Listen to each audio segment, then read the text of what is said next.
Ladies and gentlemen, this is David Mirikitani. Welcome back to Matt Chat. It's a little weird to formally introduce this guy because I've known him for so long, but want to welcome everybody to the new coach of Stillwater High School, Ethan Kyle. Ethan, how you doing, man? Great, Dave. Thanks for having me. So I saw the post on social media. I can't remember if I saw it on Twitter or Facebook, but that you were going to be the new coach, obviously, at Stillwater. And it was announced with like another basketball coach or athletic director. And for people that don't know, I've known you since you were in high school because you went to high school in the St. Charles area, which is outside of St. Louis, same high school as Sammy Henson and a bunch of other guys. And you were super successful, 3-time state champ, went to Oklahoma State, everything else. Actually have helped coach your nephew in the summertime and still get to listen to the old war stories when your dad brings him in. So I had to just reach out to you. I think I'm just going to start with, how did the change happen and why the change? Yeah, it's, I mean, gosh, if there's ever been a more tumultuous time, I'd like to hear about it. For pretty much anybody alive, it's been an unreal 3 months. And I would say 3 months ago, if somebody said that, you know, on June 1st, you're going to resign and move to Stillwater to coach the high school, I would have just, it would have been laughable. And that's actually what my brother said.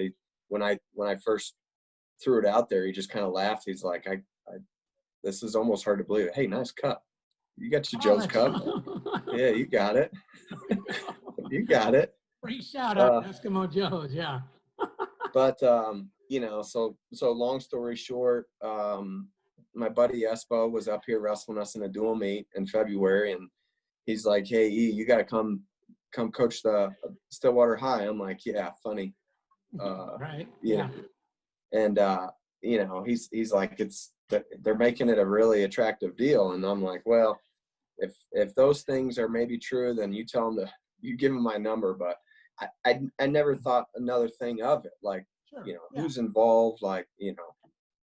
Obviously there's plenty of people that are interested in wrestling down there, but you know, it wasn't even on the radar. So then, you know, I talked with Mark Perry Sr., who's, you know, I mean, he's a Stillwater guy. He's been there for, I don't know, 25 years or something like that. And for people that don't know, he's related to John through marriage, and they run the summer camps together. And when you were on staff at Oklahoma State, I remember actually helping you draw brackets for the tournament for a couple of years. Like, so yep. You're very involved with those guys, have a lot of history. Yeah. I mean, I've known Mark seen, I mean, I wrestled Mark Jr. when we were like 8 years old. So at the Missouri Challenge, you'll appreciate that. There you go. Yeah. Your brother wrestled for me. Yeah. So, you know, it's like there's that connection. He reached out. He said that these athletic directors are serious. They want a wrestling coach. And they're going to do some things that make it possible for it to even like register. Cause, you know, I mean, well, I have a great job. I'm leaving a great job. It's like, I'm spoiled for picking here, you know, from a great job to an awesome job, another great job, but a little bit different lifestyle, which, that's kind of the segue into, you know, all details aside, like, why is this attractive to a guy that's in Division I at a meaningful Big 12? You know, we're a successful program. We're doing, I mean, I love my job. I love my guys here.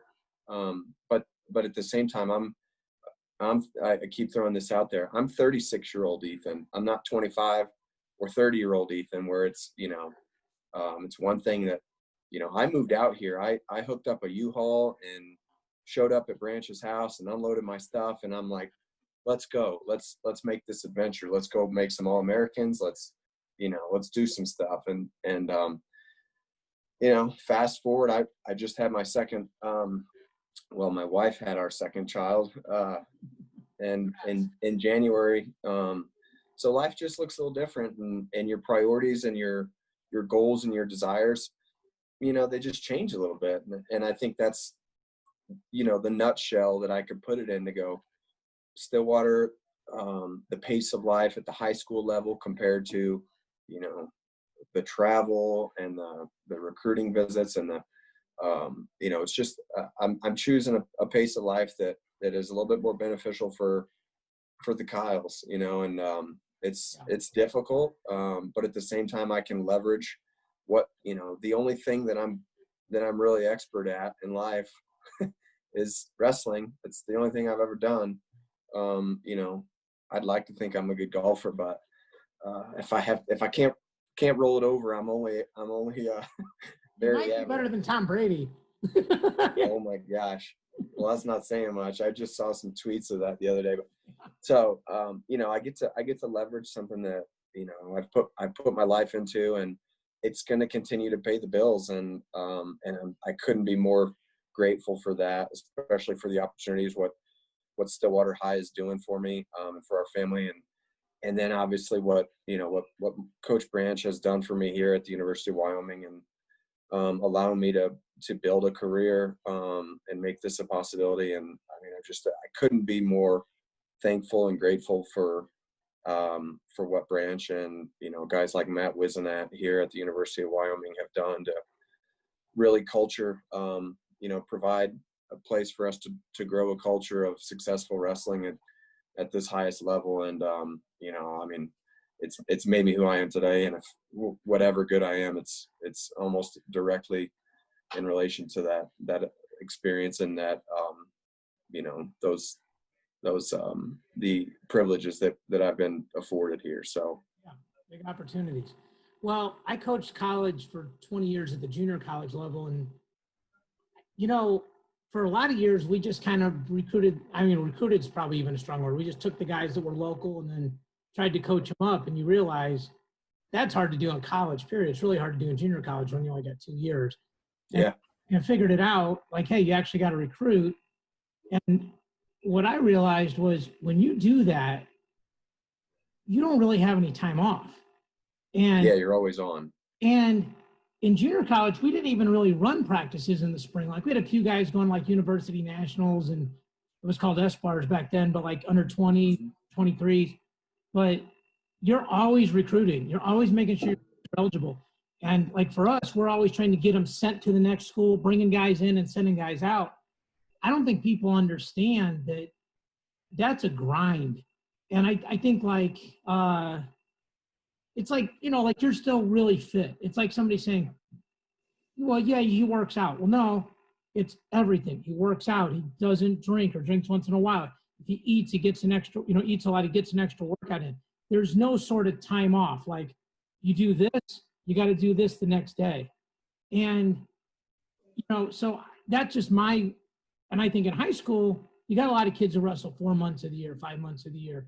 And you're going to try to make them all state champions. I know you. I mean, I know you're going to be fighting for every, you know, warning and caution and all that stuff, but the expectations are different. Not all those guys are even wanting to wrestle in college. And it's also, I think, even more character and personal development of young men, because you're catching them, and even at a younger age. I would think that part of it, because I know you personally, you know what kind of human being you are. I think that, I'm just guessing, has to be one of the things that's really exciting about this opportunity. Yeah, I mean, that's really insightful, and I appreciate you setting up on the tee for me like that, because, you know, it's like, okay, my life has been get to the pinnacle, right?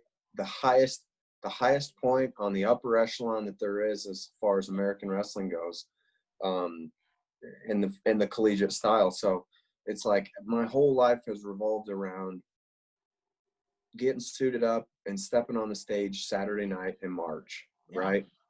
And so everything builds to that. So now, when we get guys there, it's not complete success, and when we don't get guys there, it's not complete failure. So there's obviously, like, you know, there are metrics for success, and each program needs to define them. And so I'm just redefining my metrics for success. And, you know, from a grassroots level. So, you know, you get into like the principle of initial values, where like, I'm going to make huge gains, right? So I'm where I was just, you know, at best, I'm taking top 10 kids coming out of high school in the country. You know what I mean? and trying to force them into that tiny little peak of success. So you don't necessarily see like life changes. Now, I could go on till I'm blue in the face. I mean, one of my favorite guys just got engaged the other day, so I get to see that on Instagram. And when he came in as an 18-year-old, to think that he'd be a 25-year-old that's living a successful, meaningful life and engaged to a very productive young lady, a really good person, I would have been like, yeah, that's a fat chance. So you get to see those transformations and you get to have that input on guys. But I'm really excited about the opportunity to work with. I mean, truly, I'm inheriting some 14-year-olds, right? Yeah, some really young men that are completely developmental stage, right? Some of my guys they're hitting their 23, 24 years old, where they're pretty much developed into the adult that they're going to be for the most part. Whereas, sure. It's more tweaks at that age. Yeah. Big time. So I'm excited about that. And I'd like to fancy myself like a thinker and a deeper guy, that I try and engage my guys when we're driving down to Denver to get on an airplane. I'm the guy that'll play, a crazy podcast and try and engage a conversation, or I'll play Dave Ramsey for the guys and go, what are you guys doing with your money? Do you know what a budget is? And right. So, I like to be involved in the guys and develop them, because it's like, I don't want to just use up all their knees and their shoulders and their necks, and then when 4 years of eligibility is done, that I'm just done with them. I don't want that. I want to turn them into great individuals and human beings. So I think it's, obviously I'm going to get my hands on them and really, really mold them as much as possible. Well, I think, my dad has had a huge influence on my life and my perspective on wrestling. And one of the things I probably respected him the most is he would rather lose the right way than win the wrong way. And he was always more concerned about, how is this person going to end up? Especially in junior college, you get a lot of kids that are kind of from less than ideal home environments, a lot of single parent households, a lot of lower income households. And he was a father figure. And oh yeah, I think I kind of was too at the end as you get older, right? Unfortunately you evolve from big brother to father figure, absolutely. At a time. I look at now, like all the guys I'm still in touch with, and I only had them for 2 years or 3 years, but a lot of times it was a really important bridge to them. I think we have like 7 guys fighting in the UFC right now, as an example. And yeah, like somebody pops up in a card and they're, I'll be watching with my buddies, and they're like, that guy. I'm like, yeah, he wrestled for us. Like, right. Yeah. Yeah. Like I coached him in a couple, MMA fights when he first started, stuff like that. So I know you, and I know those kids are going to really benefit from you as a person. And I know you're a good coach. Like that, if you're a high school kid and you get a guy that sat in the corner on Saturday night, that wrestled with and coached a guy like a Bryce Meredith, just because he's probably the most well-known guy, recognizable, yeah, out of your program. And so, they're like, okay, like this guy did it. It's not like, you never had a guy in the tournament. I also think that there's different games, like what you said is accurate, like the metrics on, hey, if it's successful or failure, but like we interviewed, Hardell and I did the Big 12 scramble camp, and we were grabbing coaches as they came by, and you guys had a round where you lost a bunch of one-pointers, on Saturday morning. It's not a credit. It's facts. Like people can look at the records, and, but like Andrews beat a kid like in triple overtime that he hadn't beaten before. Now this was before the finals and he ends up winning it. But like, I don't think people understand, like a guy like you and Branch, you pour your heart and soul in for like 11 months and 4 weeks, or 11 months and 2 weeks into this tournament and the next tournament, and this tournament goes wrong. And now you're hoping the wild card committee does the right thing. Mm-hmm. And it's so helpless, where in high school, you're like, hey, this kid sucked and we got him to state, or we got him in the blood round. But like, he was probably going to start doing drugs if he hadn't gotten into wrestling. So like, we've already won. Like, I think, and they're a lot more those metrics are more significant, I think, in a lot of ways. Yeah, A lot easier to measure success by, I think, too. for sure. I mean, I would say, the thing that always comes to mind when you start talking about the affective part of our job as wrestling coaches. I mean, we're the third highest first generation college students. It's wrestling behind football and basketball, and it's kind of not even close. So we're dealing with a lot of first generation university kids, and so to dovetail that from where I am to where I'm going is I know. I mean, I as recruiting coordinator, I mean, most of my job was sifting through dozens of emails, and there are so many kids. I'm like, a few calls about those too. Yeah. Right. And it's so many of them are like, gosh. And I even, with kid gloves on, I try and go, I know that you're from Central Kansas and you're a two-time third placer going into your senior year.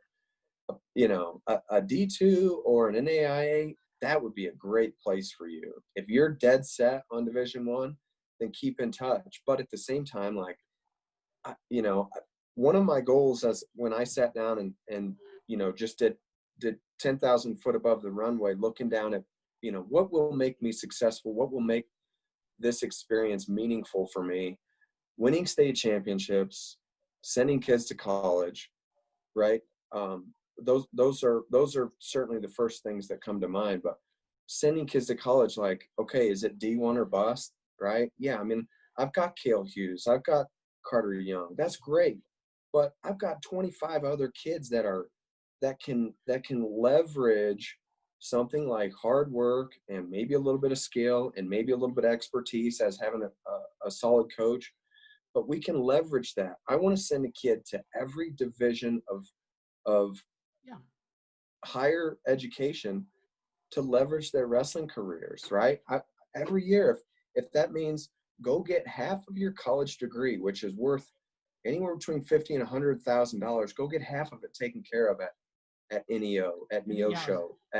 So it's like every year I want to send a kid to JUCO. I want to send them to NAIA where they can get, leverage their athletic career that is fleeting anyways, right? You're at the very end of it regardless, whether it lasts 4 more years, 8 more years, 10 more years. It's over. God willing, you're alive for the next 60 years of your life. Let's catapult ourselves, not just as like, okay, I'm tough, I can make it through a hard workout. Okay, how do you get paid for that for 50 years of your life? You can't just you don't get to challenge your boss to step outside with you. So it's like once, and then you're once. Yes, exactly once. But it's like, you can leverage something like hard work and perseverance and persistence. You can leverage that into a college career where, hey, finals are hard, midterms are hard.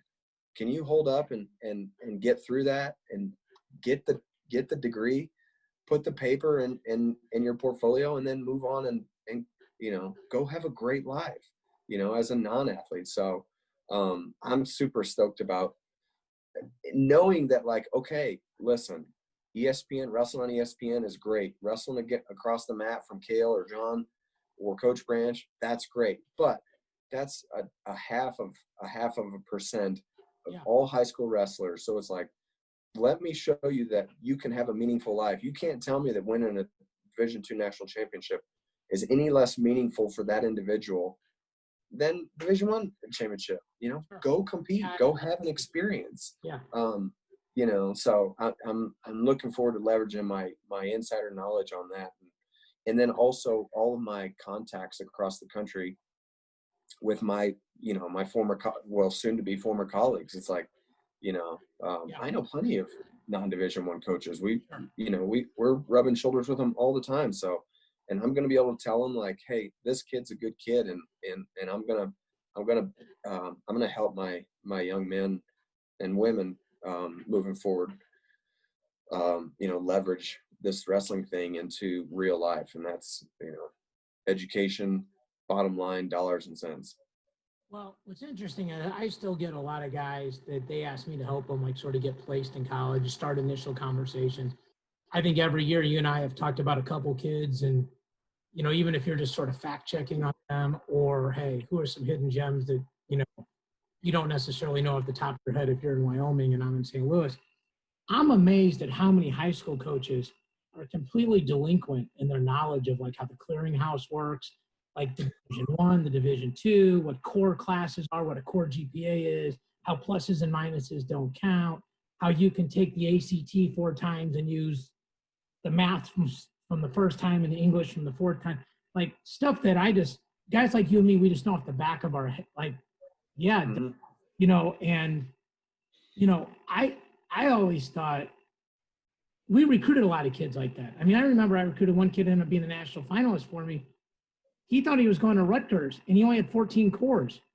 His grades were good, his ACT thing was good. And I went through his transcripts, and I was like, I sent him my worksheet, and I said, hey, don't shoot the messenger. I don't think you're going to go. And if not, we want you. Well, here's what I know. Your kids are not going to, that's not going to happen, right? Like, unless they just refuse to take core classes, in which case, that's a telltale sign. But if you're like, look, man, you need 4 English, 3 math, 3 science, 2 social studies, 4 others. An A- is a lot more valuable than a B+. This is all the things that like, duh. But I mean, I think, and I think you're going to raise the bar in the state on that. Like, I think that's going to happen, which is good. Like, that's good, because, for sure.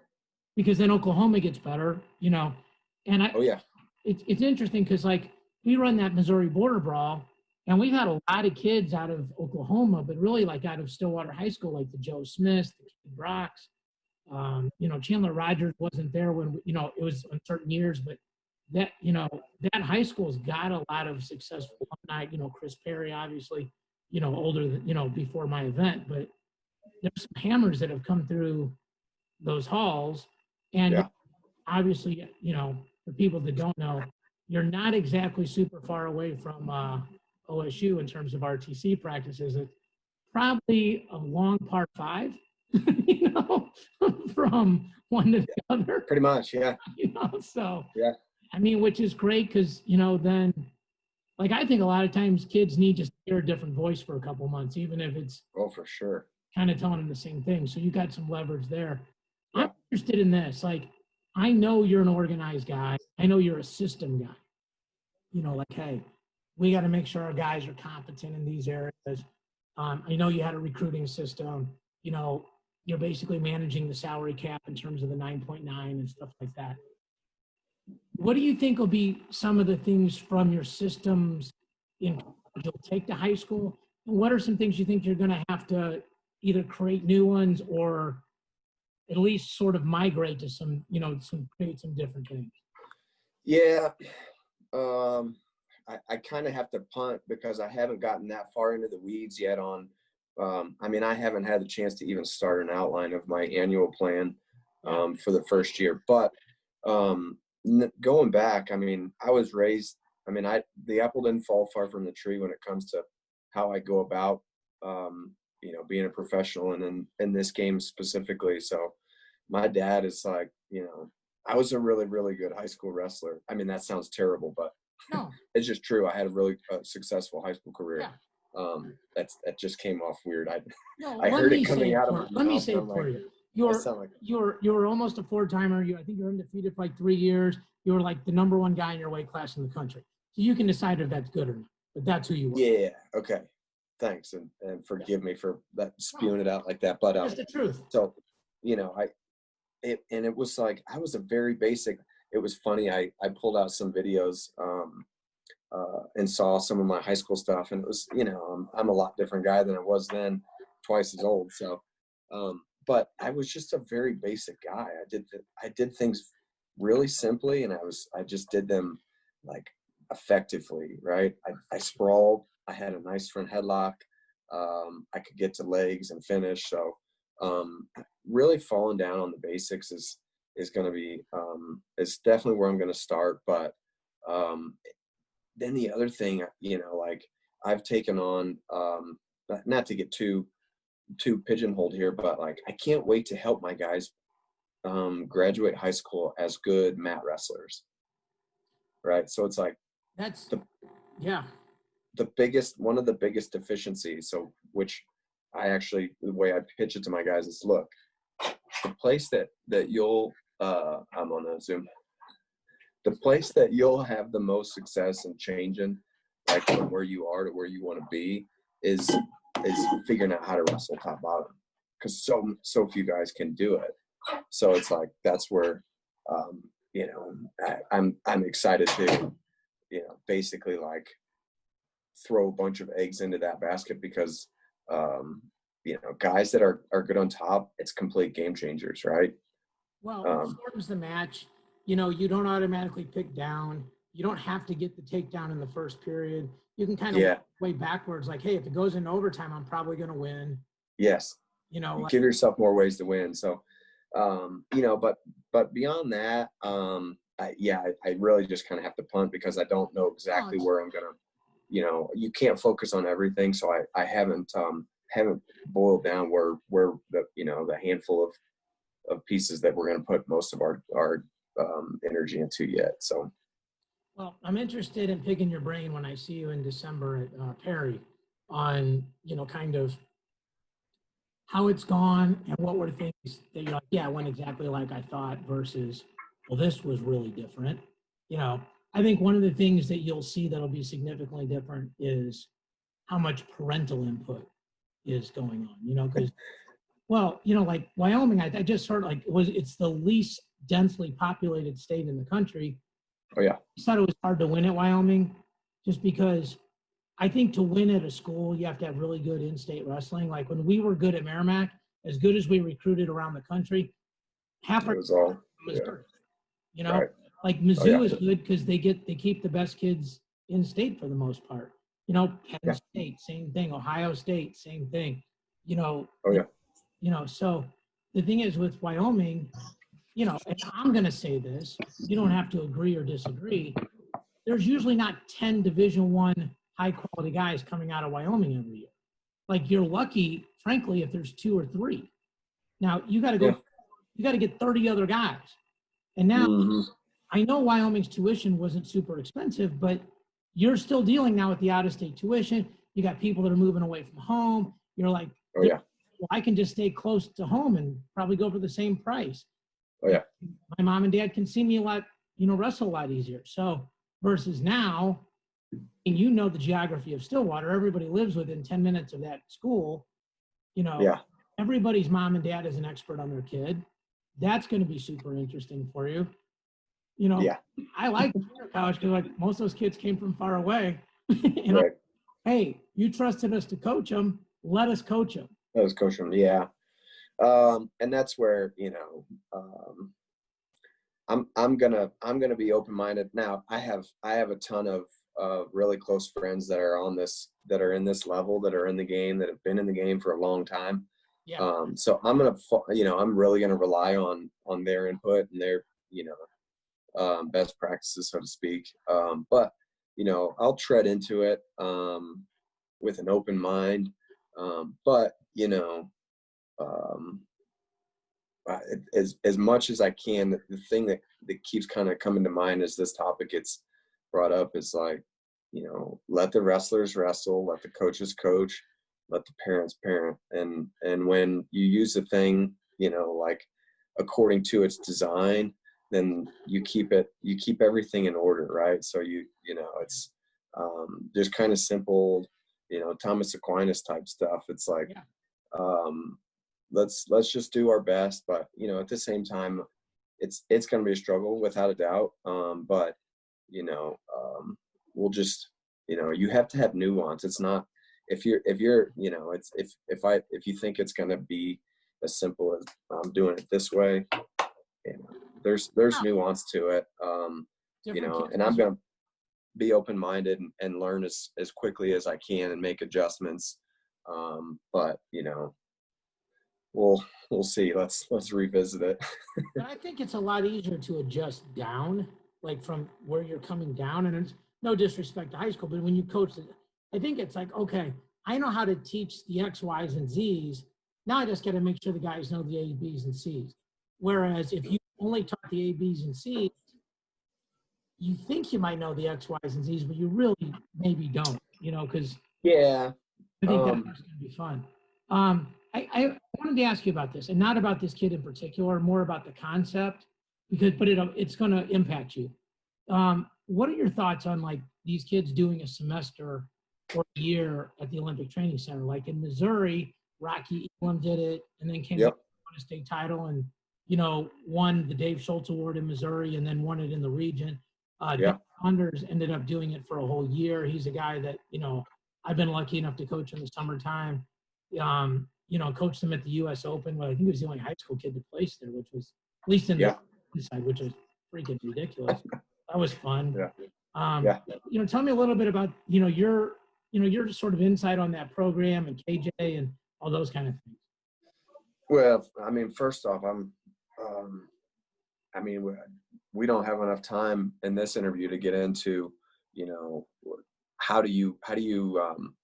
where's wrestling going to be in 20 years from now, and what kind of value would wrestling freestyle on all levels? What would that do? That's a whole can of worms. But at the same time, I mean, I only say that to go, look, I'm a wrestling guy. I want to win at the highest level. So I want America to win 6 weight classes next year. Hopefully next year in Tokyo. And how can we do that? It's like, if we wrestled freestyle, it wouldn't even be fair. It wouldn't be fair if we wrestled freestyle if there was no such thing as folk style, we wrestled freestyle, we would dominate. And it wouldn't even be close. I mean, it would be close because, but you get what I'm saying? We would be way better. We would be way better, just flat out. So, but at the same time, it's like, okay, I bring that up to go, I'm all for it. If for that small program of guys that have the opportunity to do it, you'd be crazy not to, Now there are, it's multi-factor, because there's, if you're a young rising senior and you're 16 or maybe early 17 and you're going to move across the country, and those guys do a great job of controlling it, for sure. But at the same time, that's a heck of a change that, and a lot of times that's like, now that the program's been going for a couple years, these 13, 14-year-olds are probably looking more forward to it. But if this just pops onto your radar and you're like, 2 months ago, I didn't think I was leaving home, and then 3 months from now, you live in the mountains where it's snowing and it's cold, and you've got 25-year-olds that can literally turn you inside out and bounce you around if they wanted to. That's a huge culture thing. So when you consider all the variables, and that's what I know that the staff at USA Wrestling do, they're handpicking kids on a lot of bases. So I think it's just a fantastic opportunity that I'd be crazy to ever steer somebody away from.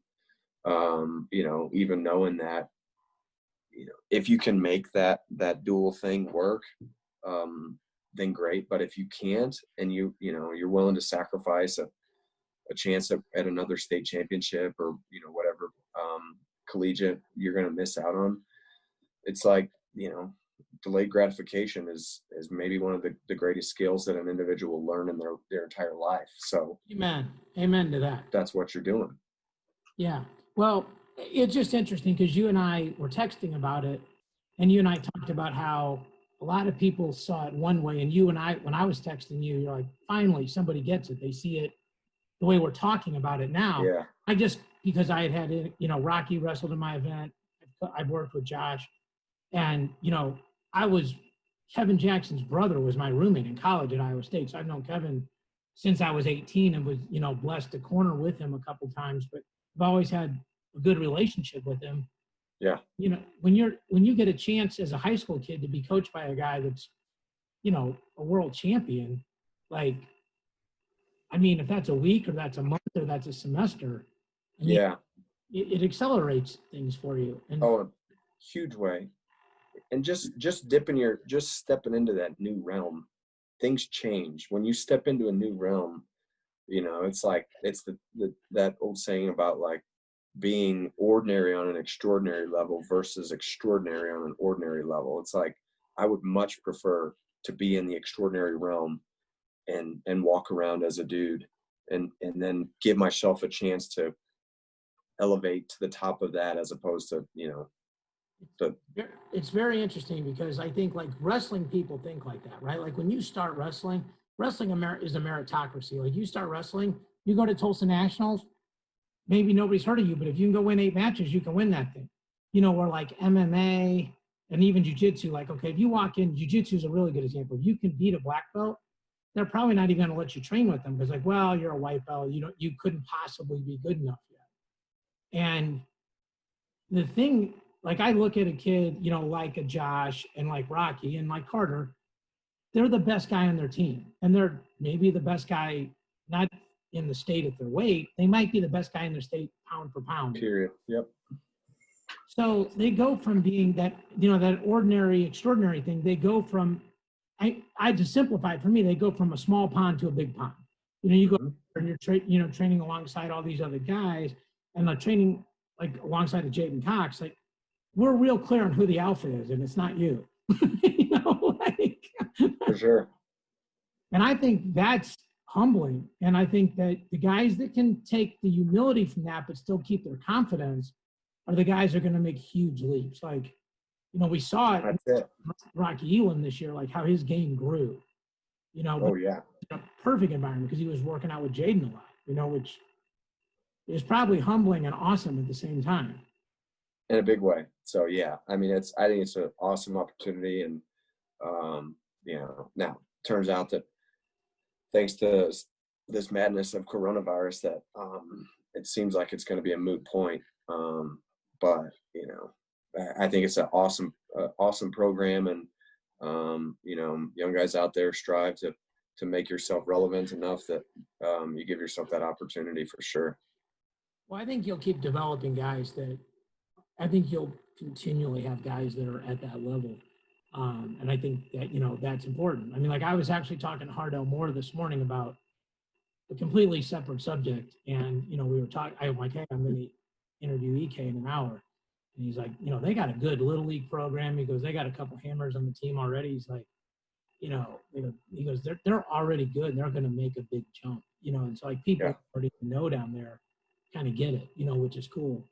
You know, I know you're a guy that welcomes high expectations, you know, like, you know, I think a lot of people are afraid of succeeding, afraid of it. Like, you know, I mean, like I remember, you know, in high school, like you and I were somewhat similar. You know, when you get good, people root against you just because you won. You know, like it's nothing to do with whether you're a good person or worked really hard to get good. You're like, he makes it look too easy. Let's boo him. You know, and you know, I think there'll be a ton of stories that you can talk to these kids about at that level too. Like, hey, I remember what this was like. And I think it impacts you, you know, when you're 15, 16, you don't have 35, 36, 49-year-old coping skills when you're 16. You have 16-year-old coping skills and underdeveloped, you know? So, yeah. That's where, you know, I mean, I'm looking forward to parlaying all my experience. I mean, as much as possible. And, you know, I've been a full-time wrestling guy. You know, I'm stepping into the teaching realm. So that'll be a learning experience in itself. But I mean, all I do has been training guys. And so, you know, even talking guys down off ledges after workouts, you know, because you can't tell me that that real competitors aren't keeping score in the practice room and you know the natural ups and downs of wrestling and competing. So I mean, I'm just super stoked to share. I mean, I've had a wealth of experiences from, you know, I mean, way beyond my last 11 seasons with the Wyoming Cup boys. You know, we had some success at Oklahoma State when I was there, and you know, I've been around. I've been around a lot of different places, and so you know, I'm pumped to bring those kids up. And it's like, you know, and it's like let's go strive for more, right? Like I want to like open their eyes up to go, you know, you got to go for it. You got to dare to be great. You know, as opposed to just like, well, I don't know what I'm going to do. You know, I'm just going to live up. And I'm not, listen, I'm going to be a high school coach and a teacher. So I understand the simple life, but at the same time, it's like, you know, give yourself a chance. Who knows? Right. And, you know, go get a PhD, you know, go be a NASA scientist, you know, go do something awesome with your life and just broaden horizons and go, you know, if I'm going to start you on a path that if you can survive, if you can hang on to what I'm about to put you through, you're coming out of it. You're going to change. You're going to be a changed person. And who doesn't? I mean, that's especially with young guys. Who doesn't want, you know, they don't want more like, you know, I mean, I'm a big Jordan Peterson guy. They don't want more rights. They want more responsibilities. And they maybe don't understand that yet. So it's like, champions crave structure.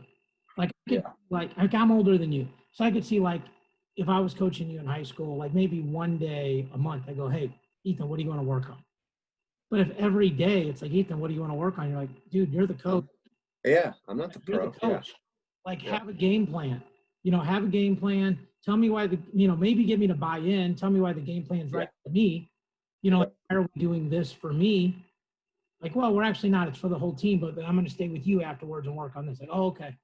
Yeah. But I think champions, like you said, they want responsibility. But I think at a younger age, I just think like people need structure. Like I was talking to somebody who's got kids now in this COVID thing, and I'm like, what are your kids going to do this summer? Like, they go, I have no idea. I'm like, they don't have any goals.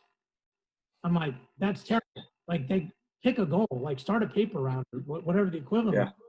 Like do something. Yeah. Not just, well, I hope we don't go online in the fall. Like, wow. I mean, right. Terrible. Yeah. So, but you know, that's where like be open-minded and stay relevant, stay up with what's changing and figure out how to win. What is, you know, not just get your hand raised with wrestling shoes on, but figure out how to win in life. And that's a skill. So it is, you know, and a lot of it is like doing all the little things right. Like I think it was Adam Terapelli posted on Twitter. I don't know why it hit me. It was like 4 or 5 months ago. It's like how you do anything is how you do everything. Yeah. He showed a picture of like somebody that didn't put the cart all the way back in the bay, which really means nothing in life, right? Like one time, right? Maybe it does. Yeah. But it's like, hey, you're the shortcut guy. Like you're the guy when they do sprints doesn't go all the way to the line. You're the guy that's going to do that with the cart. You're probably that guy. You're the guy that's always, if practice starts at 3, you're tying your shoes at 3:01. Right. And it doesn't catch up to you until the third period of a big match, and then it does. Oh yeah, for sure. I mean, yeah, I'm like way into. I just mentioned Jordan Peterson. He talks about like 90% of our life is not the like huge big moment. It's like your everyday life. Like how do you get yourself up? How do you put your kids to bed? How do you greet the people that you walk past every day? Like all these little things. And he breaks it down. It's like, okay, it takes 20 minutes to put your kid to bed 7 days a week. That's 140 minutes. For, you know, it's like you spend like a work week a year putting your kid to bed. And if you're fighting with them every night, it's like, well, no wonder you've grown bitter. You're resentful about things. So it's like, you know, how do you win the NCAA tournament? You don't now, you know, Bo Nickel hits a high flyer from his back, but you know, he wrestles that way every day of his life, right? Yeah, so it wasn't lucky. Fearless. It wasn't lucky. It wasn't like, how would you have ever done that? You know, and nobody's ever going to do that again. It's like, well, no, it's like somebody's going to do something crazier than what he did. I promise you in the next 10 years. And so, you know, it's like you just do it. You know, you become that person. That's who he is. He didn't do something magical. He just went out and brought the essence of himself. And that's where it's like, let's mold that, the essence of who we are. We're the people that do things right. We show up on time. We tape our shoes. We don't, you know, we go to work, and it's like, it just takes care of itself. Yeah. We do all the little things, and they add up big things. Yeah, I don't want to say I'm excited for you. I'm excited for your kids. I'm excited for you because when I talk to you, you seem like you're really at peace. And I think if you don't have peace in your life, I think, like, I know you have a great life. I know you love your wife. I know you have a kid. You know, you love your kids. But I think you have more peace in the stuff besides that. You know. Yeah. And Yeah. and you're obviously welcomed in Stillwater. You know, it's not like you're going to a place where you don't know anybody. You know, so that'll be nice for you guys too. So I appreciate you jumping on, man. I think I was thinking about this. I think you're officially the first high school coach. So, Hey, well, officially, I'm actually still employed, so I'm going to I'm post it on June 2, so then you're officially the first high school. There you go. Yeah, that'll work. But hey, I appreciate it. I'm hopefully, there's a lot of great high school coaches out there and doing a lot of great things. But Yeah. I'm really thankful for the opportunity that that our relationship has afforded me, and I look forward to making a mark and having something to talk about moving into the future for sure. So thanks for the time, brother. I know I'll see you in Perry. I mean, we've actually had Tuttle and Broken Arrow at the Beat the Street Chicago Brawl this year, so Oklahoma was well represented. Hardell and I, we do a couple stuff for track a year, so I mean, I have like honorary Oklahoma status down there. So. Yeah. Well, you've always got a spot to crash in Stillwater now, for sure. I appreciate it. I know I'll see you in December, and I know I'll see you at the Big 12s. Awesome. Maybe we can be there. I'll be able to enjoy the Big 12s finally a little bit more. I won't chew my fingernails completely off, or maybe I will actually without having something to do all weekend. I'll just be nervous for a couple of teams. Well, I'm going to see if we can get you on for a guest spot down there for because you'll be completely unbiased, I'm sure, so it'll be easy. Completely. You won't be squirming, doing the coaching moves. Yeah, for sure. Yeah, I'd love to. Anything I can do. I love staying involved with you guys. Keep kicking butt. For sure, man. Well, listen, I appreciate you coming on. I appreciate your wife letting us borrow you for an hour. Good luck with the move and the house sale and all that stuff. And let's catch up in the fall, okay? Thanks, Dave. All right, ladies and gentlemen, that was Ethan Kyle. I'm David Mirikitani. Thank you, guys. Talk to you next week.